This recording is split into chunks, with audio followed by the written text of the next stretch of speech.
Hello everyone, welcome to StudyBiz Education powered by StudyBiz.com. This is a polity class and in this class we'll learn about important amendments of Indian Constitution. రాజ్యాంగంలో గల ముఖ్యమైన రాజ్యాంగ సవరణల గురించి ఈ క్లాస్లో మనం క్లియర్గా తెలుసుకుందాం. పాలిటీ ఎంత ఇంపార్టెంట్ టాపిక్ ఎగ్జామ్కైనా రాజ్యాంగ సవరణలు కూడా అంత ఇంపార్టెంట్ టాపిక్. సో ఈ వీడియోలో మనం క్లియర్గా అన్ని రాజ్యాంగ సవరణల గురించి తెలుసుకుందాం. ఏవైతే మనకి ఎగ్జామ్ పాయింట్ ఆఫ్ వ్యూలో ముఖ్యమైన రాజ్యాంగ సవరణలు ఉంటాయో వాటి గురించి తెలుసుకుంటే మనకి సరిపోతుంది. సో కొన్ని చిన్న చిన్న రాజ్యాంగ సవరణలు ఉంటాయి, వాటి గురించి అంత ఇంపార్టెంట్ కాదు. సో ఇక 1950 జనవరి 26న మనకి రాజ్యాంగం అమల్లోకి రావడం జరిగింది.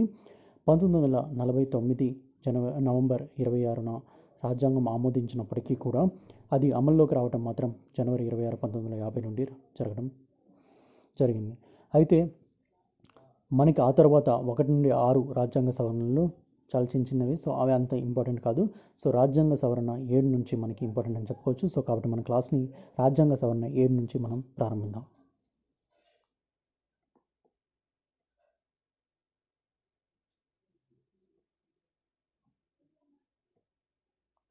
అమెండ్మెంట్ నెంబర్ 7, రాజ్యాంగ సవరణ 7.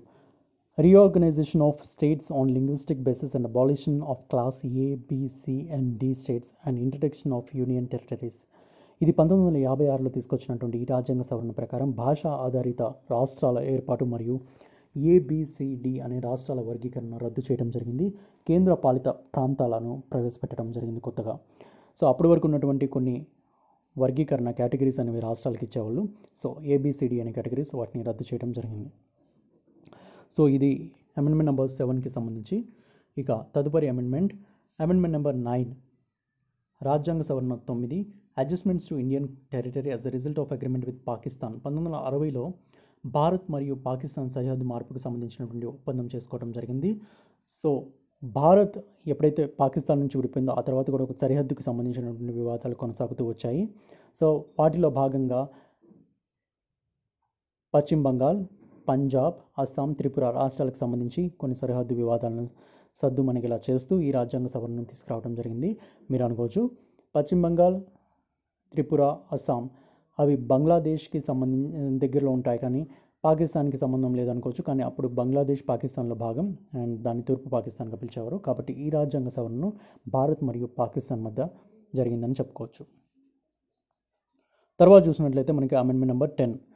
సో ఇది దాద్రా నగర్ అండ్ హవేలీ అనే ఇప్పుడు ఏవైతే కేంద్రపాలిత ప్రాంతాలు ఉన్నాయో అవి అప్పుడు పోర్చుగీస్ ఆధీనంలో ఉండేవి.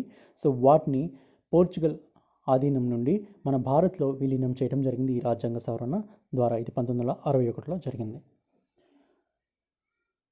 ఇక తరువాత అదే సంవత్సరంలో 61లోనే అమెండ్మెంట్ నెంబర్ 12, రాజ్యాంగ సవరణ 12 ద్వారా గోవా, దమన్, దై ప్రాంతాలను కూడా పోర్చుగల్ వారి ఆధిపత్యం నుండి స్వాధీనం చేసుకొని భారత భూభాగంలో విలీనం చేయడం జరిగింది. ఆ తర్వాత వచ్చినటువంటి రాజ్యాంగ సవరణ నంబర్ 13. ఇది 1962లో వచ్చింది. స్టేట్ ఆఫ్ నాగాలాండ్ అనేది ఆర్టికల్ 371A ప్రకారం స్పెషల్ ప్రొటెక్షన్ కింద ఫామ్ అవడం జరిగింది. The state of Nagaland formed with special protection under article 371A on 1 December 1963. 1 December 1963న ఆర్టికల్ 371A క్రింద ప్రత్యేక రక్షణతో నాగాలాండ్ రాష్ట్రం ఏర్పాటు. దానికి సంబంధించిన ఆర్టికల్ 13. దానికి సంబంధించిన అమెండ్మెంట్ నంబర్ 13. ఇక అమెండ్మెంట్ నెంబర్ 14 అది వచ్చేసరికి ఏ విధంగా అయితే మనకి పోర్చుగల్ నుంచి గోవా, దమన్ అండ్ డై అదేవిధంగా దాద్రా అండ్ నగర్ హవేలీ ప్రాంతాలను తీసుకున్నారో అదేవిధంగా మనకి పాండిచేరిని ఫ్రెంచ్ వారి నుంచి స్వాధీనం చేసుకొని భారత్ భూభాగంలో కలపడం జరిగింది. సో ఆ తదుపరి అమెండ్మెంట్ వచ్చేసరికి మనకి అమెండ్మెంట్ నెంబర్ 21. సో ఇది 1967లో మనకి చేయడం జరిగింది. భారత రాజ్యాంగం ఏర్పాటు జరిగినప్పుడు 8వ షెడ్యూల్లో అధికారిక భాషల జాబితాలో 14 భాషలు మాత్రమే ఉండేవి. తదుపరి కాలక్రమేణా అవి 22 వరకు పెరిగాయి. ప్రస్తుతం 22 అధికారిక భాషలుగా పేర్కొంటాం. అయితే 1967లో మొదటిసారిగా ఈ 8వ షెడ్యూల్ని మారుస్తూ రాజ్యాంగ సవరణ అనేది చేపట్టడం జరిగింది. అదే అమెండ్మెంట్ నెంబర్ 21 అని మనం చెప్పొచ్చు. సింధీ భాషను 15వ భాషగా దీంట్లో చేర్చడం జరిగింది. తదుపరి రాజ్యాంగ సవరణ amendment number 26. Privy purse paid to former rulers of princely states abolished. రాచరిక రాష్ట్రాల మాజీ పాలకులకు ప్రైవీ పర్స్ కింద చెల్లింపులు రద్దు చేశారు. ఇది 1971లో జరిగింది.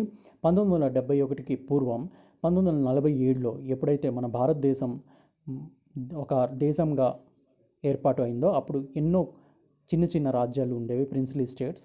సో వాటిని భారత్ భూభాగంలో కలిపినప్పుడు వారి ప్రాంతాల యొక్క రాజులకు కొంత మొత్తానికి ప్రభుత్వం ఇవ్వనున్నట్లు ఒప్పందం చేసుకుంది. అదే ప్రైవీ పర్స్ అని మనం అంటాం. అయితే దాన్ని 1971 వరకు కూడా పే చేశారు. తదుపరి ఇంకా ఎలాంటి చెల్లింపులు చేయము అని చెప్పేసి అమెండ్మెంట్ నెంబర్ 26 చేసి అంతటితో రద్దు చేయడం జరిగింది. ఇక ఆ తర్వాత వచ్చినటువంటి రాజ్యాంగ సవరణ నంబర్ 36.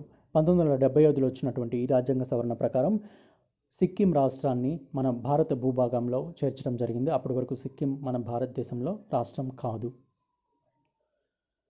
ఇక అమెండ్మెంట్ నెంబర్ 42 ఇది చాలా ఇంపార్టెంట్. దీన్ని మినీ కాన్స్టిట్యూషన్, మినీ రాజ్యాంగం అని కూడా అంటారు. ఎందుకంటే ఇంత కంప్రహెన్సివ్గా ఇప్పటి వరకు కూడా ఎలాంటి రాజ్యాంగ సవరణ అనేది చేపట్టలేదు. ఇందులో ఎన్నో మార్పులు తీసుకురావడం జరిగింది, సమూలమైన మార్పులు తీసుకొచ్చారు. కొన్ని అనవసరమైన మార్పులు కూడా తీసుకొచ్చి వాటిని తర్వాత తొలగించడం జరిగింది. సో అయితే అప్పటి ఇందిరాగాంధీ ప్రభుత్వం ఈ అమెండ్మెంట్ నెంబర్ 42ని తీసుకురావడం జరిగింది. ఫండమెంటల్ డ్యూటీస్ని కొత్తగా దీంట్లో చేర్చారు. ప్రాథమిక విధులను ఆర్టికల్ నెంబర్ 51A క్రింద వీటిని చేర్చడం జరిగింది. అదేవిధంగా రాజ్యాంగ ప్రవేశికలో కూడా కొన్ని మార్పులు చేశారు. ప్రియంబుల్ ఆఫ్ ఇండియన్ కాన్స్టిట్యూషన్లో అప్పటి వరకు సోవరిన్ డెమోక్రటిక్ రిపబ్లిక్ అని పిలిచే భారతదేశాన్ని సోషలిస్ట్ అండ్ సెక్యులర్ అనే పదాలను కలిపి sovereign socialist secular democratic republic అని పిలవడం మొదలుపెట్టారు. సో దీన్ని ప్రవేశికలో మార్పులు చేశారు. యూనిటీ అనే పదం ఆల్రెడీ ప్రియంబుల్లో ఉండేది. దానితో పాటు ఇంటిగ్రిటీ అనే పదాన్ని జోడించడం జరిగింది. ప్రాథమిక విధులను చేర్చడం, సామ్యవాద, లౌకిక సమగ్రత అనే పదాలను ప్రవేశికలో చేర్చడం జరిగింది. ఇంతేకాదు హైకోర్టుకి సంబంధించినటువంటి రిట్స్ అనేవి తొలగించే సవరణ కూడా చేశారు. అదేవిధంగా కొన్ని అనవసరమైన ఫాల్ట్స్ దీంట్లో చేశారు. ఎమర్జెన్సీకి సంబంధించినటువంటి కొన్ని మార్పులు చేశారు. అదేవిధంగా రాజ్యాంగ సవరణకు సంబంధించినటువంటి మార్పులు కూడా చేశారు. పార్లమెంట్కి ఎక్కువ ఆధిపత్యం ఇచ్చేలా మార్పులు చేశారు. న్యాయ వ్యవస్థను పవర్ని తగ్గించేలా మార్పులు చేశారు. అయితే ఇందిరాగాంధీ చేపట్టినటువంటి ఈ మార్పులను తర్వాత జనతా పార్టీ అధికారంలోకి వచ్చి రాజ్యాంగ సవరణ 44 తీసుకురావడం జరిగింది. దీనివల్ల తిరిగి కొన్ని పవర్స్ను న్యాయ వ్యవస్థకు కల్పించడం జరిగింది. ఆ తర్వాత కొన్ని కేసులు కూడా రావడం జరిగింది. వాటి వలన పూర్తిగా 42లో ఉన్నటువంటి కొన్ని ఫాల్ట్స్ని సరిదిద్దడం జరిగింది. అవి తర్వాత చూద్దాం. అమెండ్మెంట్ నెంబర్ 42లో మనం చూసినట్లయితే ఆర్టికల్ 51A అనేది పెట్టడం జరిగింది. ఆ తర్వాత 44th అమెండ్మెంట్ దీనికి కొనసాగింపుగా మనకు వస్తుంది 1978లో. ఇది 1976 అయితే. ఇక మినర్వా మిల్స్ కేసు కూడా దీనికి చాలా ఇంపార్టెంట్. రాజ్యాంగంకి లోబడి పార్లమెంట్ రాజ్యాంగ సవరణ చేయవచ్చు, కానీ రాజ్యాంగం యొక్క బేసిక్ స్ట్రక్చర్ని మాత్రం మార్చకూడదు అని పునరుద్ఘాటించినటువంటి కేసు ఇది మినర్వా మిల్స్ కేసు. ఇది ఇంతకు పూర్వం కేశవానంద భారతి కేసు కావచ్చు, గోలక్నాథ్ కేసు కావచ్చు, వీటిల్లో కూడా ఇంచుమించు ఇలాంటి విషయాన్ని చెప్పినప్పటికీ కూడా 1976లో 42వ రాజ్యాంగ సవరణ ద్వారా కొన్ని పవర్స్ని కట్టెలు చేయడం జరిగింది న్యాయ వ్యవస్థకు. కాబట్టి అలాంటి చర్యలు చేయవద్దు అని చెప్పేసి, మీరు రాజ్యాంగాన్ని మార్చవచ్చు కానీ రాజ్యాంగం స్ట్రక్చర్ని మార్చలేరని చెప్పేసి, బేసిక్ స్ట్రక్చర్ని మార్చలేరని చెప్పేసి సుప్రీంకోర్టు తీర్పు వెలువరించింది కీలకంగా. సో కాబట్టి ఈ కేసు అనేది ఇలాంటి కేసెస్ చాలా ఇంపార్టెంట్. సో తర్వాత తిరిగి న్యాయ వ్యవస్థకు పవర్స్ అనేది రావడం జరిగింది. మీరు ఏ మార్పులు చేసినా, ఏ రాజ్యాంగ సవరణలు చేసినా జ్యుడిషియల్ రివ్యూలోకి వస్తాయని చెప్పేసి తెలపడం జరిగింది. ఆ తర్వాత చేసినటువంటి అమెండ్మెంట్ వచ్చేసరికి మనకి 44 అని మనం చూసాం. సో ఆ 44 అమెండ్మెంట్ వచ్చేసరికి తిరిగి కొన్ని హైకోర్ట్స్కి రిట్స్ పవర్స్ అనేది తీసుకురావడం జరిగింది. మరియు ఎమర్జెన్సీ రిలేటెడ్ కొన్ని మార్పులను కూడా తొలగించడం జరిగింది. ఫాల్ట్స్ ఏవైతే 42 అమెండ్మెంట్లో ఉన్నాయో వాటితో పాటు అప్పటి వరకు ఆస్తి హక్కు అనేది ప్రాథమిక హక్కుగా ఉండేది, దాన్ని తొలగిస్తూ దాన్ని చట్టబద్ధమైన హక్కుగా మార్చడం జరిగింది. So it was made a legal right. తర్వాత అమెండ్మెంట్ నెంబర్ 52 మనం చూసినట్లయితే defection to another party after election made legal. Anti defection law అది ఇది అంటుంటాం కదా. సో ఎన్నికల తర్వాత పార్టీ ఫిరాయింపులు చేయడం చట్టరీత్యా రాజ్యాంగబద్ధంగా తప్పు అని చెప్పేసి మనకి ఎన్నికల తర్వాత పార్టీ మార్చడం అనేది తప్పు అనేది ఈ అమెండ్మెంట్ చెప్తుంది. అయినప్పటికీ అది అమల్లో అంతగా ఎంతవరకు సఫలమైందో మనకు తెలియదు, కానీ రాజ్యాంగబద్ధంగా అయితే తప్పు. అమెండ్మెంట్ నెంబర్ మనం 61 చూడిస్తే 1989లో వచ్చింది. ఓటు హక్కును, ఇది కూడా ఇంపార్టెంట్ అమెండ్మెంట్, ఓటు హక్కును 18 సంవత్సరాలకు కుదిస్తూ తీసుకున్నటువంటి నిర్ణయం. అప్పటి వరకు ఉన్నటువంటి ఓటు హక్కు వయసు 21 సంవత్సరాల నుంచి 18 సంవత్సరాలకు దీన్ని తగ్గిస్తూ కీలకమైనటువంటి రాజ్యాంగ సవరణ అనేది చేపట్టడం జరిగింది. ఇక రాజ్యాంగ సవరణ 73 1993లో వచ్చింది. అందుకంటే ముందు రాజ్యాంగ సవరణ 71 1992లో ఇది వచ్చింది. కొంకణి, మణిపురి, నేపాలీ భాషలను కూడా 8వ షెడ్యూల్లో చేర్చారు. సో వీటితో ఇదివరకు సింధీని కలిపారు కదా, దాని తర్వాత ఈ మూడింటిని కూడా కలపడం జరిగింది. ఇక ఆ తర్వాత వచ్చినటువంటి రాజ్యాంగ సవరణ 73, ఇది చాలా ఇంపార్టెంట్. పంచాయతీరాజ్ వ్యవస్థలు అప్పటికి ఉన్నప్పటికీ కానీ వాటికి రాజ్యాంగబద్ధత కల్పించింది మాత్రం రాజ్యాంగ సవరణ నంబర్ 73 1993లో. మున్సిపాలిటీలకు కూడా రాజ్యాంగబద్ధత కల్పిస్తూ 1993లోనే మరొక సవరణ తీసుకురావడం జరిగింది. అదే 74వ రాజ్యాంగ సవరణ. ఇందులో భాగంగా 9వ భాగాన్ని చేర్చారు రాజ్యాంగంలో. 9వ భాగంని పంచాయతీరాజ్ వ్యవస్థకు, 9A భాగాన్ని మున్సిపాలిటీలకు చేర్చారు. దానికి సంబంధించినటువంటి ఆర్టికల్ 243. ఇక అమెండ్మెంట్ నెంబర్ 86 2002లో తీసుకురావడం జరిగింది. 6 నుండి 14 సంవత్సరాలు కలిగినటువంటి ప్రతి పిల్లలకి కూడా ఉచిత మరియు కంపల్సరీ ఎడ్యుకేషన్ ప్రాథమిక హక్కుగా చేస్తూ కీలకమైనటువంటి రాజ్యాంగ సవరణ అనేది చేపట్టడం జరిగింది. ఇది 2002లో చేశారు. ఆ తర్వాత 2003లో ఇదివరకు యాడ్ చేసిన భాషలతో పాటు బోడో, డోగ్రీ, సంతాలి మరియు మైథిలి భాషలను కూడా అధికారిక భాషా జాబితాలో చేరుస్తూ 8వ షెడ్యూల్లో చేర్చడం జరిగింది.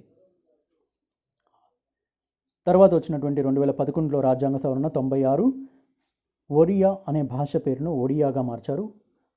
ఇదివరకు ఒరిస్సా అనేవాళ్ళు, ఇప్పుడు ఒడిషా అంటున్నారు రాష్ట్రాన్ని కూడా. అమెండ్మెంట్ నెంబర్ 97 చూసినట్లయితే మనకి ఇదివరకే రాజ్యాంగ సవరణల ద్వారా 72, 73, 74 ద్వారా మున్సిపాలిటీలు, పంచాయతీలు కలపడం జరిగింది. ఇక వాటితో పాటు కోఆపరేటివ్ సొసైటీలకు కూడా రాజ్యాంగబద్ధత కల్పిస్తూ 2012లో ఈ సవరణ తీసుకురావడం జరిగింది. దీనిలో భాగంగా 9B అనే పార్టీని రాజ్యాంగంలో కలిపారు. ఆ తర్వాత రాజ్యాంగం సవరణ నంబర్ 101. దీంట్లో ఇది మీకు తెలిసిందే, లేటెస్ట్ అంటే రీసెంట్గా వచ్చిన వాటిల్లో ఇది కూడా ఇంపార్టెంట్. GSTని, వస్తు సేవల పన్నుకు సంబంధించినటువంటి రాజ్యాంగ సవరణ ఇది 2016లో వచ్చింది. ఆ తర్వాత రాజ్యాంగ సవరణ 102 ఇది SC STలకు అయితే కమిషన్, జాతీయ కమిషన్స్ ఏవైతే ఉన్నాయో వాటికి రాజ్యాంగ భద్రత ఇదివరకే ఉంది, కానీ వెనుకబడిన తరగతుల వారి జాతీయ కమిషన్కు రాజ్యాంగ హోదా లేదు. వారికి కూడా కల్పిస్తూ 2018లో ఈ చట్ట సవరణ తీసుకురావడం జరిగింది. ఇక 103వ రాజ్యాంగ సవరణ ఆర్థికంగా వెనుకబడిన తరగతుల వారికి 10% రిజర్వేషన్ కల్పిస్తూ EWS రిజర్వేషన్ తీసుకురావడం జరిగింది. అది 2019లో తీసుకొచ్చారు. ఇక ఇవే కాకుండా ప్రతి 10 సంవత్సరాలకి ఇంచుమించు SC ST రిజర్వేషన్కి సంబంధించి కొన్ని సవరణలు చేస్తూ వచ్చారు. వారి యొక్క రిజర్వేషన్ని పొడిగిస్తూ తీసుకున్నటువంటి సవరణలు ఇవన్నీ కూడా లిస్ట్ నేను ఇక్కడ పెట్టాను, చూడవచ్చు మీరు. సో SC STలకు సంబంధించినటువంటి రిజర్వేషన్ని పొడిగిస్తూ, అదేవిధంగా ఆంగ్లో ఇండియన్ కమ్యూనిటీ ఎవరైతే ఉంటారో వారికి పార్లమెంట్ మరియు రాష్ట్ర అసెంబ్లీలో వారికి రిజర్వేషన్స్ ఉంటాయి. సో వాటిని కూడా పొడిగిస్తూ 1960, 70, 80, 89, 2000, 2010లో రాజ్యాంగ సవరణలు చేశారు. ఇదే క్రమంలో 8, 23, 45, 62, 79 మరియు 95 రాజ్యాంగ సవరణలని మనం చెప్పొచ్చు. ఇక చివరిగా మనకి రాజ్యాంగ సవరణ ఏది అంటే అమెండ్మెంట్ నెంబర్ 104. ఇది నేను ఈ వీడియో చేసే సమయానికి ఇది లేటెస్ట్ అమెండ్మెంట్. 2020 జనవరిలో దీన్ని చేయడం జరిగింది. దీనిలో భాగంగా రిజర్వేషన్ SC STలకి మరలా పొడిగించారు. కానీ దీన్ని ప్రత్యేకంగా ఎందుకు చెప్పుకుంటారు అంటే ఆంగ్లో ఇండియన్స్కి కూడా పార్లమెంట్ మరియు రాష్ట్ర అసెంబ్లీలలో ఏదైతే రిజర్వేషన్ ఉందో దాన్ని పొడిగించకుండా దాన్ని అంతటితో రద్దు చేశారు. అంటే మిమ్మల్ని కన్ఫ్యూజ్ చేయడానికి ఈ సంవత్సరం లేదా వచ్చే సంవత్సరం ఎవరైతే ఎగ్జామ్స్కి వెళ్తారో వారికి ఖచ్చితంగా ఇలాంటి క్వశ్చన్ రావచ్చు. ప్రత్యేకించి లోక్సభలో నామినేటెడ్ సభ్యులను ఇద్దరికి ఆంగ్లో ఇండియన్ సభ్యులకి అవకాశం ఉంటుంది. సో ఎంతమందికి నామినేటెడ్ సభ్యులు ఆంగ్లో ఇండియన్స్కి లోక్సభలో సీట్స్ రిజర్వ్డ్ అయి ఉన్నాయి అని చెప్పేసి మిమ్మల్ని క్వశ్చన్ అడిగే ఛాన్స్ ఉంది. సో ప్రస్తుతం రాజ్యాంగపరంగా అయితే వారికి ఎలాంటి రిజర్వేషన్ లేదు. సో కాబట్టి ఇలాంటి క్వశ్చన్స్ రావచ్చు. సో ఈ 104 జనవరిలో తీసుకొచ్చినటువంటి అమెండ్మెంట్ తర్వాత ఆంగ్లో ఇండియన్ కమ్యూనిటీకి ఎలాంటి రిజర్వేషన్ లేదు రాష్ట్ర అసెంబ్లీస్లో కానీ పార్లమెంట్లో కానీ. సో ఇవి మన భారత రాజ్యాంగంలో ఉన్నటువంటి ఇప్పటి వరకు జరిగినటువంటి అమెండ్మెంట్స్. సో అమెండ్మెంట్ అనేది చాలా ఇంపార్టెంట్ టాపిక్. సో ప్రతి ఒక్కరూ ఈ వీడియో చూడొచ్చు. అండ్ మన యూట్యూబ్ సబ్స్క్రైబ్ అయిన వాళ్ళకి ఖచ్చితంగా ఈ వీడియోలో ఉన్నటువంటి హై క్వాలిటీ స్క్రీన్స్ తోటి మెటీరియల్ ప్రొవైడ్ చేయడం జరుగుతుంది. సో ఇక మన ఏపీ మరియు తెలంగాణకు సంబంధించినటువంటి టెలిగ్రామ్ ఛానల్స్ కూడా ఉన్నాయి. అవి నేను డిస్క్రిప్షన్లో ఇస్తాను studybiz.comకి సంబంధించి. సో మీరు జాయిన్ అవ్వచ్చు ఇంట్రెస్ట్ ఉంటే. ఇది నచ్చితే మీ ఫ్రెండ్స్కి కూడా షేర్ చేయండి. That's all. Thank you. Will catch up in next video. Bye.